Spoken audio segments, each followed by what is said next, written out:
He was already dressed when I woke up. That was the first thing I noticed. The smell of his cologne cutting through the stale hospital air, sharp and wrong in a way I couldn't name yet. I'd been awake since 4 in the morning with our daughter. The nurses kept saying she was a good baby, that I was lucky, and I kept nodding because I didn't have the energy to explain what lucky actually felt like. Lucky would have been him there at 4 a.m. Lucky would have been a hand on my back, a cup of bad hospital coffee slid across the tray table without me having to ask. Lucky was not this. Me sitting up in a narrow bed with stitches pulling every time I shifted, watching my husband button his shirt in the reflection of the darkened window. "You're going somewhere?" I asked. He turned around like I'd surprised him, like he'd forgotten I was there. "Work thing," he said. "I told you about it." He hadn't. I looked at our daughter in the plastic bassinet beside the bed. She was 3 days old. Her name was June because she was born in June and because I'd read somewhere that simple names are the ones people carry well. She weighed 6 pounds, 4 ounces, and she had his ears and my stubborn mouth, and she was the most terrifying, overwhelming thing I had ever loved. "I get discharged today," I said. "I know. I'll be back before noon." He wasn't back before noon. He texted at 11:47 to say the meeting ran long. He texted at 1:15 to say traffic was bad. He stopped texting after that. The discharge nurse asked me twice if someone was coming. I kept saying yes. By 2 o'clock, the unit coordinator was giving me the kind of careful, practiced look that told me she'd seen this before and felt terrible about it and couldn't do anything to help. I called him. Voicemail. I called again. Voicemail. The third time he picked up. "Hey, I'm almost, where are you?" A pause. Background noise I couldn't place. Not traffic. I got caught up. "Can you grab a rideshare?" "I'll Venmo you." I stood there holding the phone, June in my other arm, the discharge paperwork folded under my elbow, my overnight bag still packed because I'd been waiting for him to carry it, and I thought, this is what it feels like when something ends. "You want me to take a rideshare home," I said, "with a 3-day-old. "It's not a big deal, babe. Uber allows car seats. We don't have a car seat here. You were supposed to bring the car seat. That was your one job." Another pause. "I thought it was in the trunk already." It wasn't. He knew it wasn't. We'd talked about it 4 days ago, standing in the nursery. Going through the checklist I'd printed from the hospital website because I was the one who had printed the checklist and bought the infant insert and practiced the installation twice in the parking lot of Target while he stood to the side scrolling through his phone. I hung up. I sat down in the chair next to June's bassinet and I did not cry. I was so tired that crying felt like something happening to someone else in another room, far away. I just sat there and I thought about my father. My dad is not a dramatic man. He's 61 years old. He drives a 12-year-old Buick. He still uses a paper day planner, and his idea of a big night out is the Thursday fish fry at the VFW Hall. He grew up in Central Ohio, one of 5 kids, and he has never once in my memory raised his voice in anger. He coaches Little League in the summer. He brings casseroles to sick neighbors.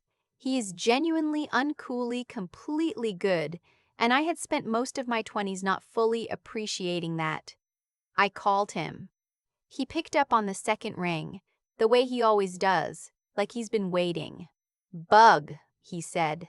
That's what he calls me, has since I was 4, Dad. My voice came out smaller than I meant it to. "Can you come get me?" He didn't ask why. He didn't ask where my husband was.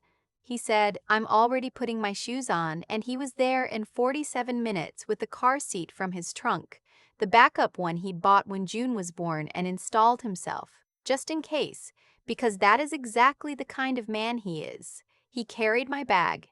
He helped me into the back seat. He drove 15 miles under the speed limit the whole way home and didn't say a word about it. When we got to the house, my husband's car wasn't in the driveway. My dad helped me inside, got June settled in her bassinet, made me a sandwich I didn't ask for and ate half of without realizing it. And then he sat across the kitchen table from me and said, very quietly, "Tell me what's going on." So I told him, not just the today of it, all of it. The way things had been getting smaller and stranger for the past year, the way my husband had stopped asking how I was and started asking where things were, the keys, the checkbook, the insurance card, the tax documents, the way money had started feeling slippery in a way I couldn't explain. I made good money. I had a good job, a senior position at an environmental consulting firm, and I had been the primary income in our household since about 8 months into our marriage. A fact that had never bothered me until I started noticing that the joint savings account kept dipping in ways I couldn't account for. I'm not an accountant, but I'm not careless. I track things. I had spreadsheets going back 3 years. My dad listened to all of it without interrupting. Then he folded his hands on the table and said, "Do you trust him?" I thought about it for a long time. "No," I said. "I don't think I do." My dad nodded, slowly, like I'd confirmed something he already suspected. "There's something I need to show you," he said. "Not today, you need to sleep. But soon." He stayed that night, slept on the couch, got up twice with June, so I could get a 4-hour stretch that felt like being pulled back from the edge of something. My husband came home at 11:30. I heard him come in, heard the murmur of my dad's voice, heard nothing more. In the morning he was there at the kitchen table when I came down, looking like a man trying to figure out how much trouble he was in. "I'm sorry about yesterday," he said. "I poured myself coffee." "Okay, I should have been there." "Yes, can we talk about it?" I looked at him over my mug. June was asleep upstairs. My dad had left at 6 to take care of something he didn't explain. My husband had the careful expression of a man performing contrition, and I knew that expression. I'd seen it 3 or 4 times before, after smaller things, and each time I had accepted it and moved on, and each time the thing it was covering had turned out to be slightly larger than the last. "Later," I said. "I need to focus on June right now." He accepted that. He was good at accepting things that bought him time. What I didn't tell him was that my dad had called me at 7 that morning, before I came downstairs, and spoken for 22 minutes in a low, careful voice about what he had found.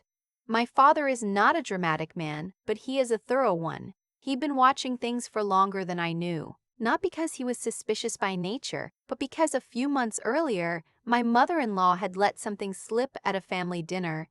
Something about an investment, a property, a figure that didn't match anything I knew about, and my dad, being my dad, had quietly written it down and then quietly looked into it. What he found was not small. My husband had been running a second financial life alongside ours for approximately 2 years. A separate LLC, registered in a state we'd never lived in. A consulting arrangement that appeared to be largely fictional. 2 credit cards I'd never heard of, opened in both our names, which meant my credit, my signature, my liability, that had been used to fund what turned out to be a fairly elaborate hobby, sports betting, a timeshare in Florida that I had never seen and never been invited to, and a friendship with a woman whose name I won't say here because it doesn't matter, and because June will someday be old enough to read things on the internet.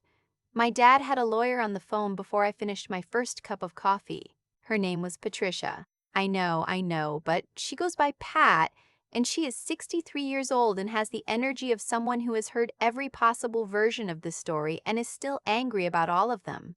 My dad had used her before, for business things, and he trusted her absolutely. She was in my kitchen by 10 o'clock, in slacks and a blazer, with a leather portfolio and a voice like a closed door. "Walk me through the joint accounts," she said. I pulled up my spreadsheets. She didn't say anything for a long time. Then she said, "Okay, here's what we're going to do." Step 1 happened that afternoon while my husband was at the gym. Pat helped me open a new individual checking account at a different bank, not the one we'd used together, and we moved my direct deposit there. My salary, my income, my money, redirected. Done in 20 minutes online. Step 2 was the joint credit cards, the real ones, the ones I'd known about. Pat walked me through the process of removing him as an authorized user. This was my right. The accounts were in my name first.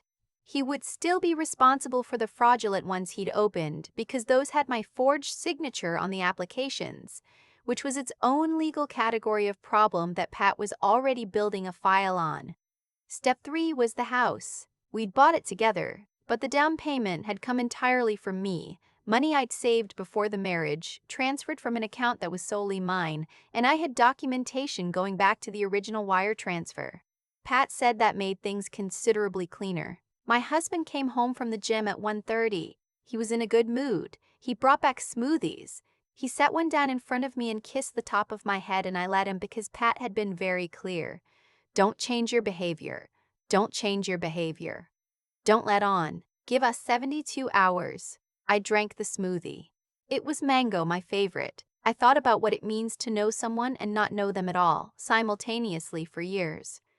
June woke up and cried, and I went to her and I stood in the nursery with her warm weight on my chest, and I thought, whatever happens, I'm going to be okay. I'm going to be okay because I have documentation and a lawyer named Pat and a father who bought a backup car seat just in case. The 72 hours were almost peaceful in a surreal way. My husband was attentive in the way that people are when they're trying to get ahead of something they sense but can't see. He made dinner 2 nights in a row. He took the 3 a.m. feeding without being asked, which he had not done once since June was born. I watched him trying and I felt something I can only describe as sad. Not regret, not second-guessing, just grief for the version of this that could have existed and didn't. On the 3rd morning, Pat came back. My dad came with her. We sat at the kitchen table, the same one, and my husband came downstairs in his sweats and stopped in the doorway when he saw them. "What's going on?" he said. Pat slid a folder across the table. "Please sit down." He looked at me. I looked at June, who was in the bouncer by the window, making the small, serious face she makes when she's thinking about falling asleep. He sat. Pat laid it out. All of it. The LLC, the credit cards, the signature forgery, which she noted in her measured, closed-door voice, was a federal matter, not just a civil one. The timeshare. The withdrawals. The paper trail, which was extensive, because my husband was not as careful as he thought he was, and Pat was considerably more thorough than he'd anticipated. His face went through several phases. Denial, then explanation, then the beginning of a different kind of explanation that Pat shut down before it finished. "I'm not here to negotiate," she said.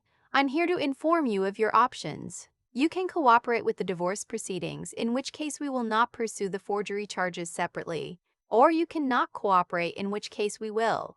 That's the offer. It has a 48-hour window." He looked at my dad. My dad looked back at him with the expression of a man who is not angry, just finished. "You left my daughter and my 3-day-old granddaughter to take a ride-share home from the hospital," my dad said. It was the first time he'd spoken.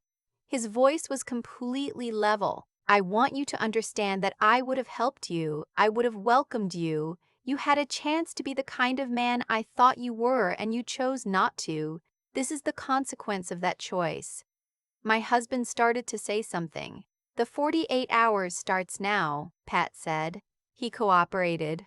He moved out within the week, to an apartment I later found out he'd already been renting for 4 months under the LLC, which told me everything I needed to know about how long he'd been planning his exit and simply waiting to see if he'd need it.